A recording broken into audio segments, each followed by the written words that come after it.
তাকে কিন্তু কোনোভাবে শারীরিকভাবে আঘাত করা হয়নি। বস্তায় আঘাত করা আর শরীরে আঘাত করা এই দুটোর মধ্যে কিন্তু ডিফারেন্স আছে। লোকটাকে আমি তুলছি সেই মেট্রো স্টেশন থেকে ৬-৭ দিন ধরে।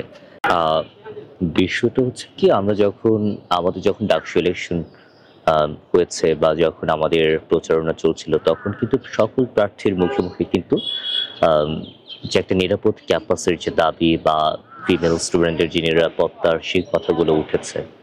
তো আমাদের এইখানে শুধুমাত্র উচ্ছেদ অভিযান চলছে বা ভবঘুরে পাগল থেকে শুরু করে আপনারা যাদেরকে দেখেন যে এখানে বিভিন্ন মাদক শিবির একটা বড় একটা আড্ডা গড়ে উঠেছে, হ্যাঁ? তো আ তাদেরকে এখান থেকে নির্মূল করার যে বিষয়টা ফুটে উঠেছে বা যেভাবে মূলত চিত্রটা দেখানো হচ্ছে, আ চিত্রটা আরেকটু ভিন্ন, আরেকটু গভীরের। আ ধরেন যে আপনার এখানে যদি শ্রেণী সংগ্রামের কথা বলি, শ্রেণীর কথা বলি তাহলে সেক্ষেত্রে আমার ক্যান্টিনেও তো অনেক ক্যান্টিন বয় কাজ করছে। আমার হলগুলোতে তো অনেক চা দোকানদার কাজ করছে। তাদেরকে কি উচ্ছেদ করা হচ্ছে? হচ্ছে না। এখন আ ধরেন যে আপনার যে ফুটপাতের কথা যদি বলি তাহলে সেক্ষেত্রে ফুটপাতে একজন একটা মানুষ হাঁটবে এটা তো তার রাষ্ট্রীয় অধিকার, তাই না?